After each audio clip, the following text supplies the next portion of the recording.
All right, I just hit record. Wait a second. Let me grab coffee.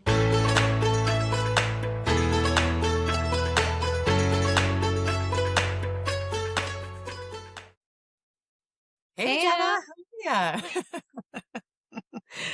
Oh, goodness. How are you? Good. Things are good this week. How about you?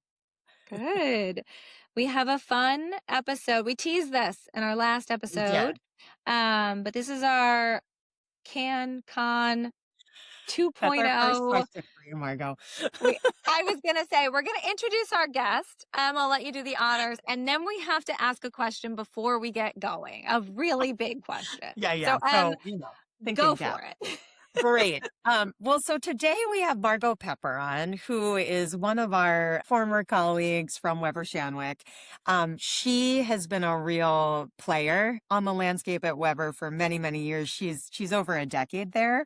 And she has held many roles that has given her an inside look into multi-channel.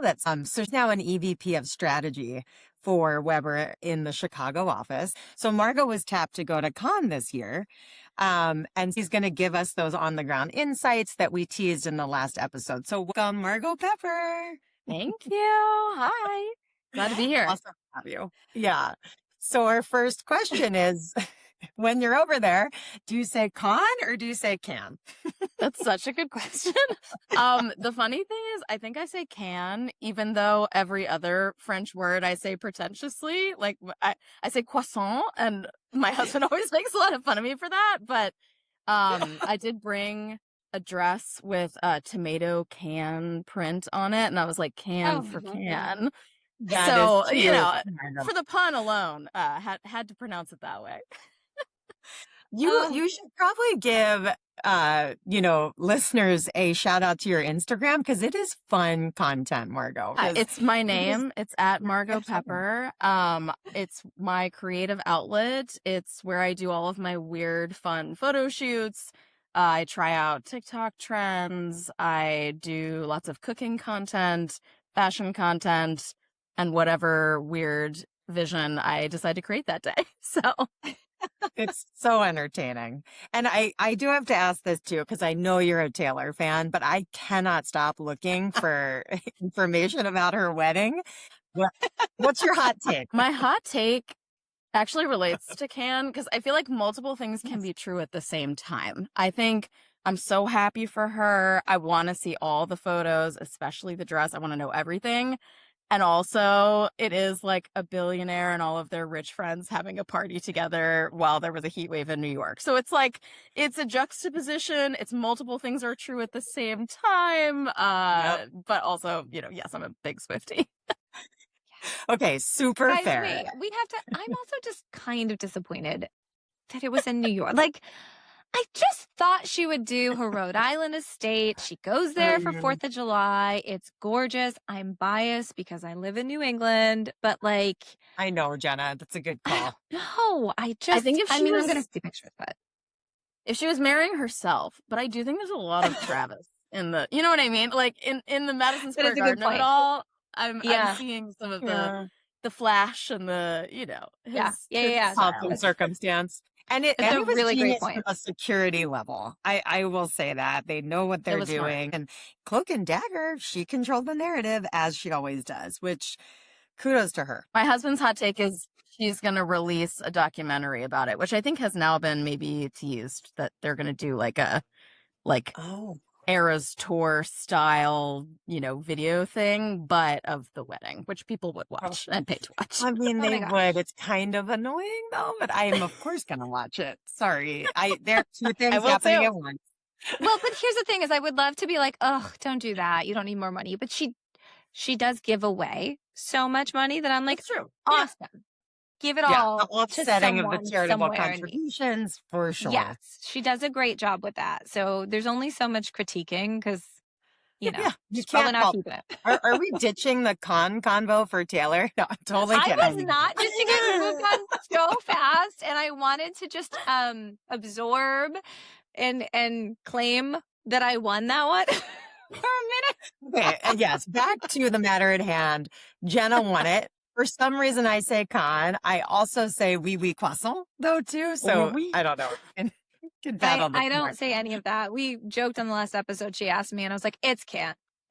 She was like, It's "Wait, just what?" can. I was like, "I don't know. I'm just embracing my American heritage. It's can. It feels too pretentious the other way. I can't do it, even if it's correct. I can't do it." Oh man. Well, I'm okay either way. How about that? Yes. Yeah. Well, you got me last time too. You did. You That's true. intercepted So me, now and we're I one started for saying the one. wrong thing. And anyway, yeah.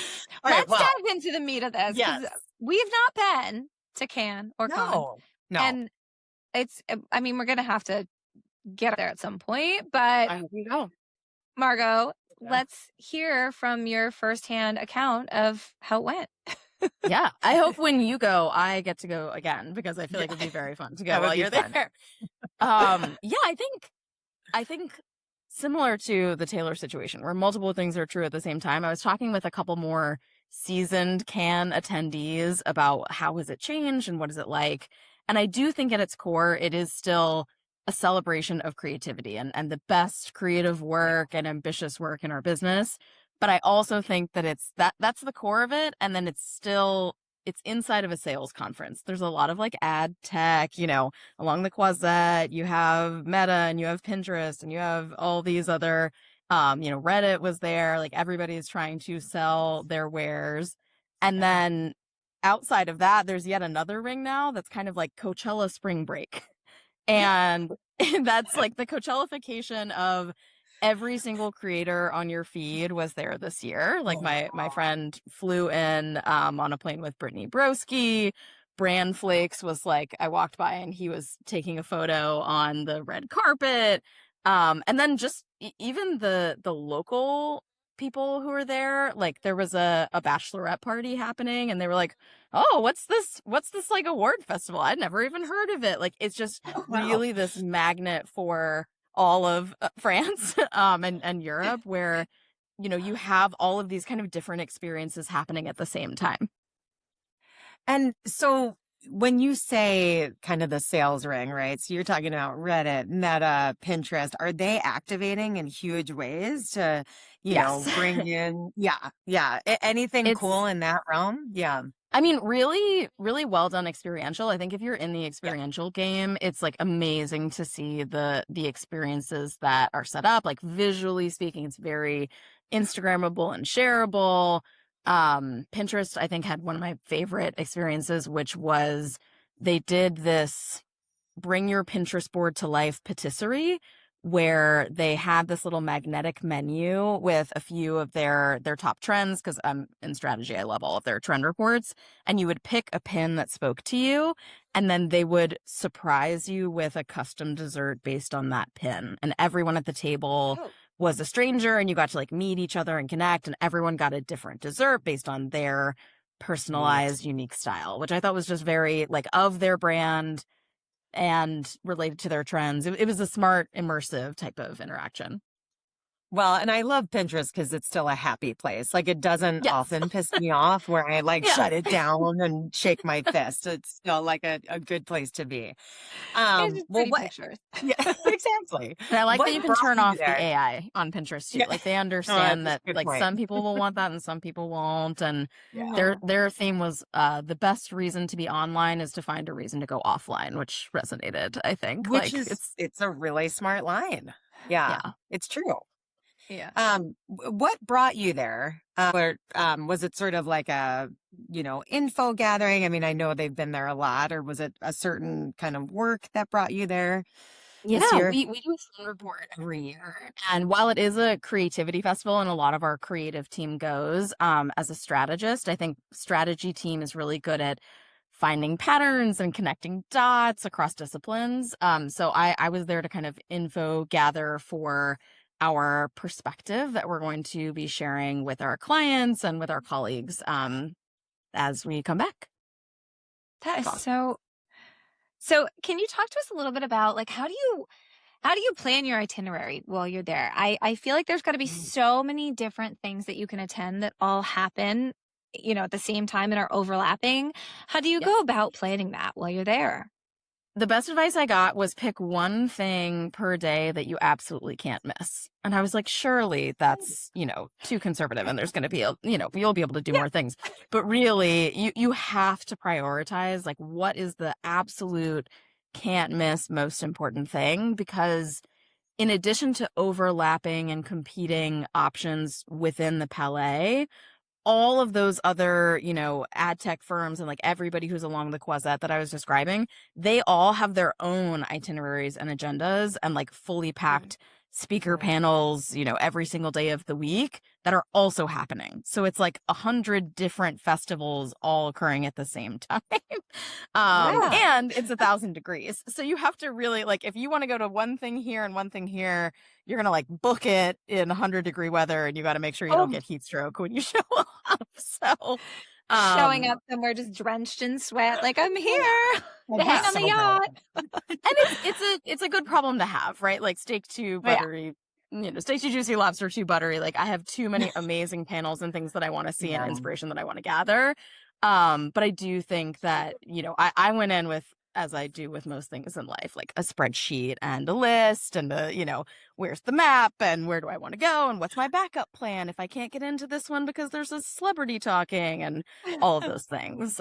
So definitely having a plan going in and having your priorities set, I think really helps, but also just making a little bit of time to wander and be flexible is important too, because you never know what is going to pop up that you didn't even realize was on the schedule, or you hadn't even heard that this one was happening, even though you did all of your research. That happened to me several times. And that ended up being some of the favorite things that I went to.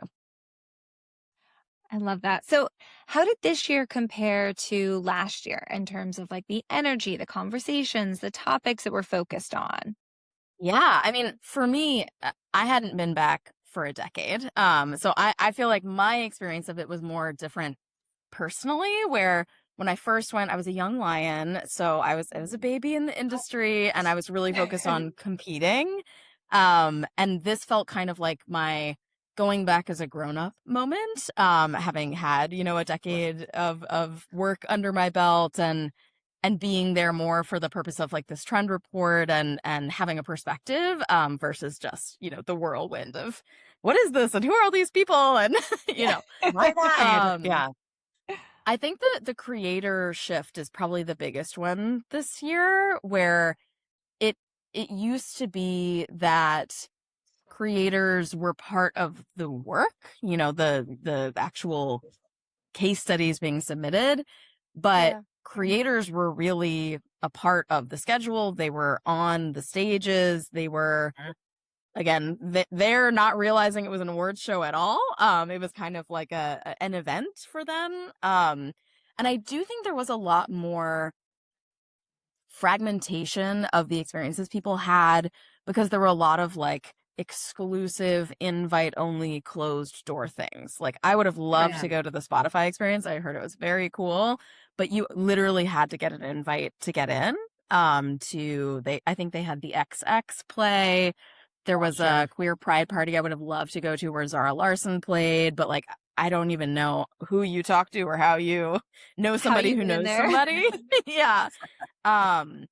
And there were a lot of those. Like I think as the C-suite has become more involved in Cannes, there have been more closed door meetings and relationship building moments that are like, for Netflix, for example, they had a dinner with the cast of Nobody Wants This, where only CEOs and CMOs were invited to attend and talk to the cast, which is Netflix using a powerful asset for sure. I'm sure a lot of people wanted to go to that.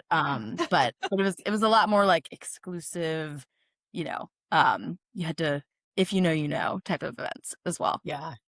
When you're saying the creators now are like celebrities there, right? They're walking red carpets and whatnot. So that does feel like we've been going that way for a while, of course, right? Reality television, I feel like, was the unlocker on that years ago. But it's interesting to see these purely social influencers have so much power, but they do. They literally curry influence. So that must have been, was there anything surprising from anyone showcased there?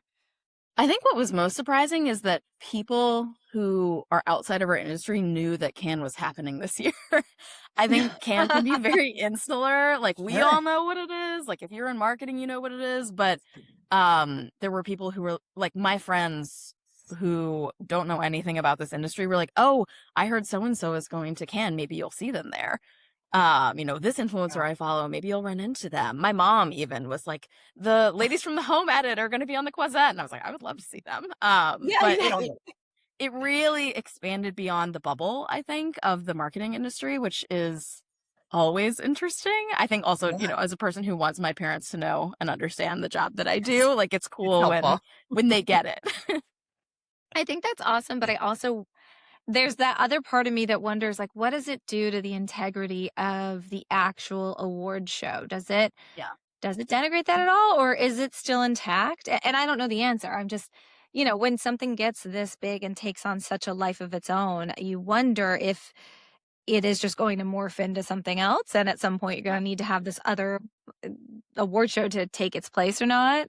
But I think that the influencers and the creators are so interesting. We've talked about this before in other episodes. I mean, people are having these parasocial relationships with them that are, if I think back to my youth, it's almost akin to when I used to obsessively read like Us Weekly or In Touch, and you see all these random, like, in real life, stars like us pictures and just absorb it and feel like you have this relationship. And now influencers are doing that, but to the nth degree, where you see, hundreds of pictures a week of them, and people do feel like they have actual relationships with them. So it makes sense that they can command an audience and command, a pay and brands and all of that in the same way that celebs have from when we were kids and growing up.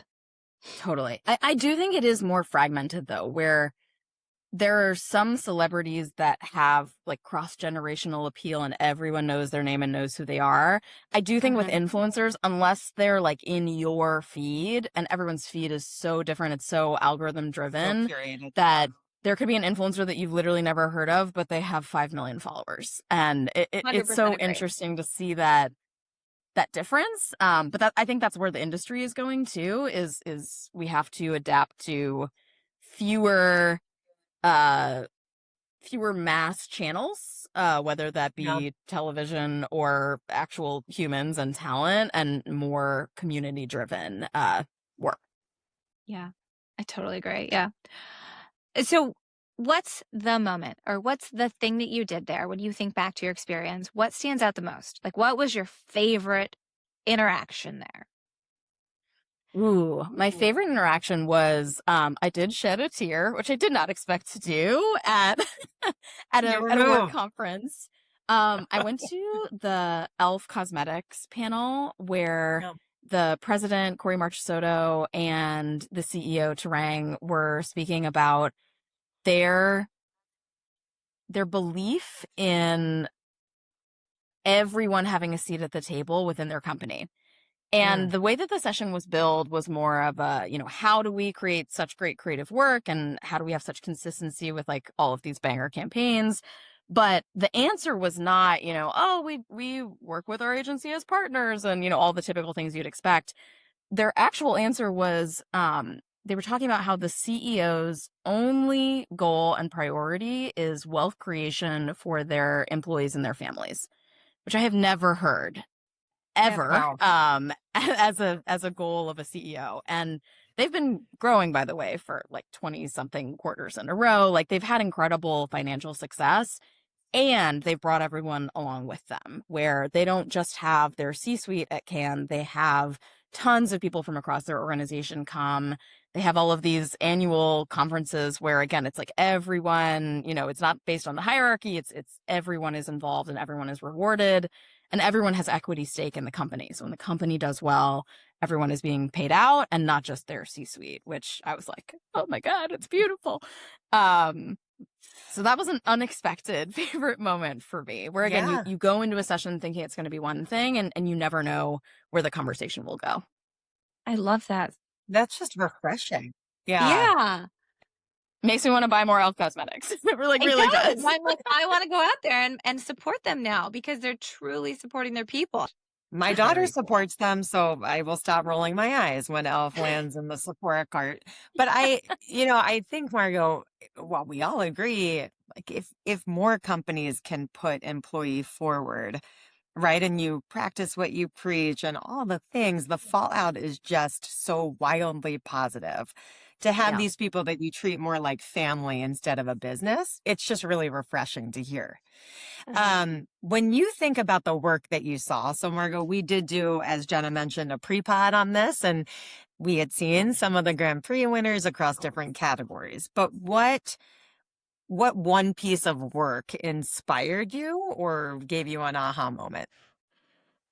I think when we were talking about creators, something that was really interesting was Vaseline Originals was one of my favorites. It was sort of a year two campaign for them because in the Hmm. past they had done Vaseline Verified, which was really letting their community take the lead on how their products are used, which I think is uncomfortable for brands a lot of the time. Like we talk about it as use as not directed, where there are certain ways that brands want their products to be featured and ways they want them to be used and usage occasions. And human beings don't always follow those directions and they want to use them in their own ways and they want to remix I it can and measure with imagine their for heart and do this Vaseline and that. specifically too. Like this is Yes. going to be good. Okay. So they had a campaign last year called Vaseline Verified, which was really leaning into how people were using Vaseline and basically verifying the things that actually did work and saying the ones that didn't work were unsafe. And, really just being honest about like, this one is a yes, this one is a no, be careful. Yeah. um, but what they did this year, which I think was just really showing this consistency and building on what had worked so well, is they looked at different ways people were using Vaseline that have become trends and become viral hacks. And instead of just celebrating the fact that it existed, they went all the way back to the originator. Because what happens in the creator world so often is the person who creates the recipe or the hack or the idea, it gets co-opted and remixed so much that you lose that original credit. And they not only credited those people, but they actually made products with them where there was an equity stake given to the creator. So when the product Oh, wow. sold, the creator actually made money off the sale of those products. Which is I'm now sensing is sort of like a theme A among pattern my own there. takeaways. Yeah, I think it's just true credit and compensation. They also brought those Mhm. creators up on the stage when they won their awards, which I feel like Wow. I hadn't seen before. I thought it was so nice that the creators were not just someone that they worked with for the campaign. It was someone who they were celebrating the win with, celebrating the success with, was something novel to me that I hadn't seen. I think it also speaks to, whoever they partner with, whatever agencies they use to create that. I think there's something really cool about the agency journey there because just the legwork to find those original creators was probably a complete pain in the ass. Like that that was probably not easy to do, but to be that committed to say like we are going to find the right people and pay it off for them and really give them the credit that they deserve is that's really cool because I'm sure there are ways that you could have done this. Like you said, you could have just celebrated the uses without going all the way there. And then to bring them and stuff, it's a really nice journey for the brand to take people on. And again, and Em and I always talk about purpose here, but that's a way to bring purpose along on maybe a smaller scale, but it's still there. It still feels very human. Yeah, I feel like co-creation was a big topic and a big theme over the last few years, authenticity and like co-creating with influencers and with creators. But I think now co-ownership is the new way. I think co-creation is a bare minimum. It's a table stakes thing now. And co-ownership is where you're really seeing the power dynamic shift where creators do have so much more influence and power that they know that they've earned this seat at the table, and that they want to have these relationships with brands that are mutually beneficial, not just, transactional. Mhm. And when you say co-ownership, Margot, are you really saying a financial stake? Like that I is think so. the I mean, we saw maybe it a the new couple gold standard. times. Yeah. Hmm.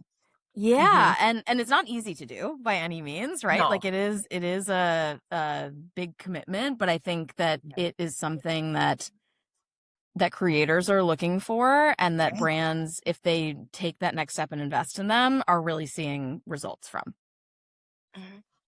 Yeah, that is really interesting. And, you got to give them credit too if they're powering the brand like that, right? Like if you have the Mm-hmm. means, it's something to think about.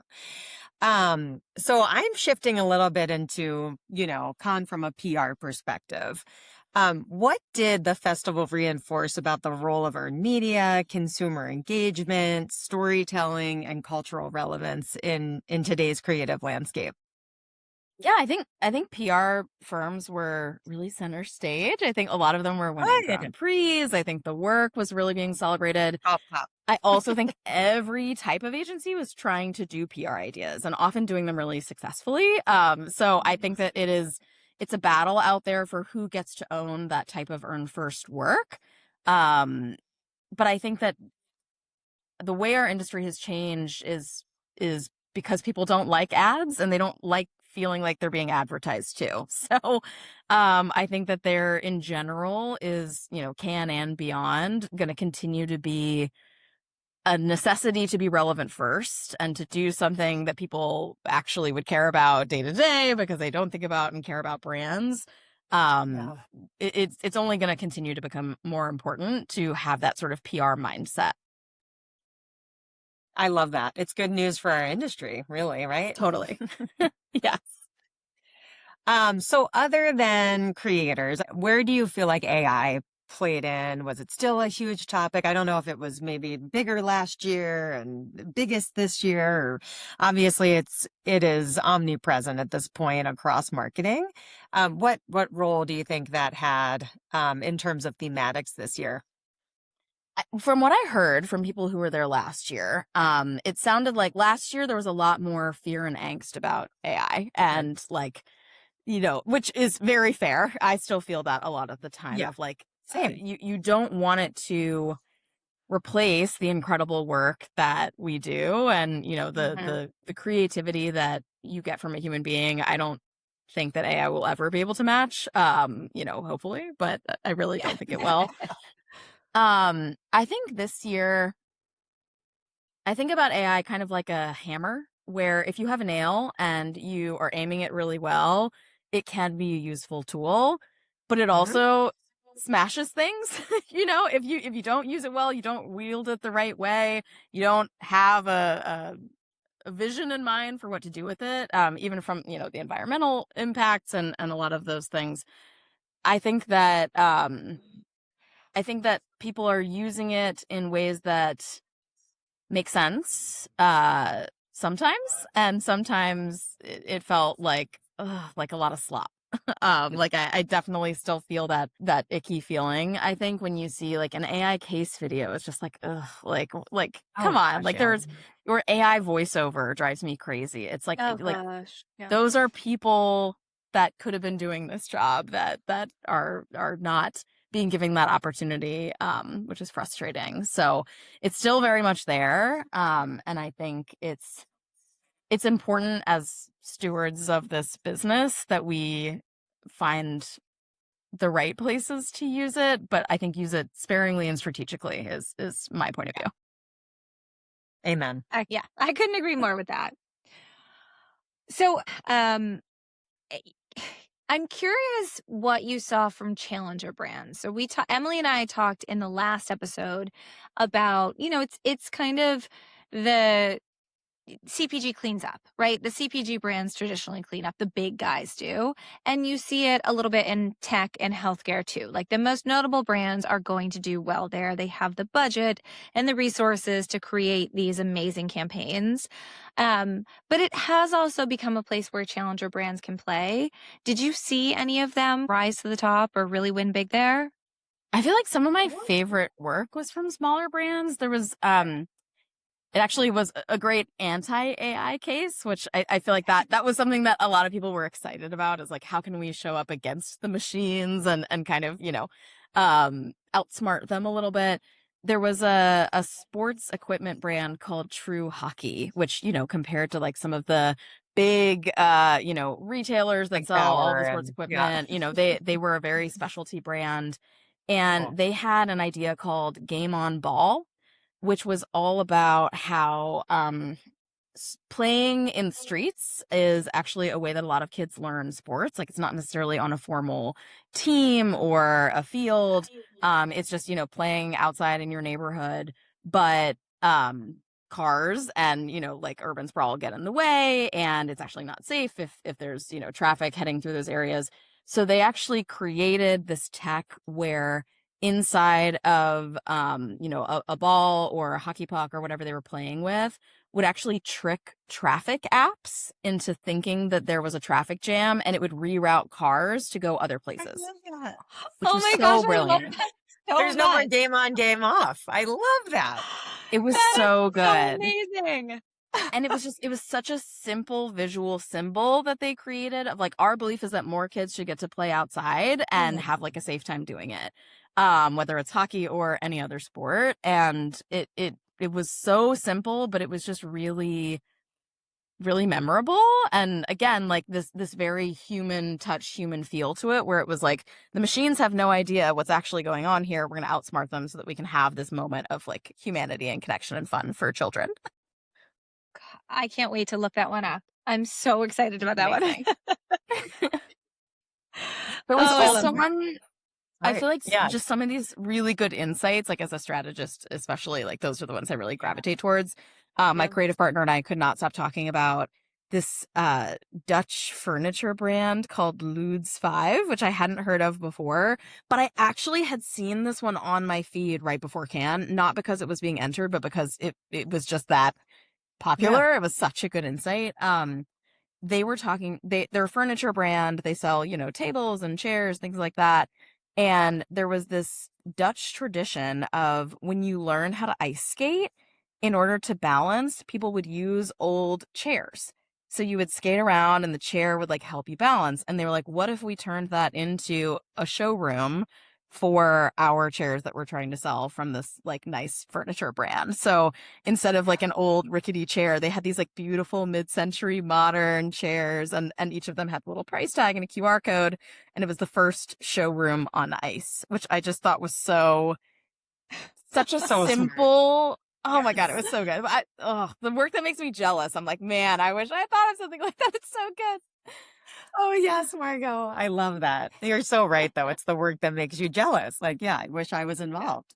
And, before I ask the last question, I don't want to leave anything off the table here, Margaux. Anything else from the experience you want to touch on?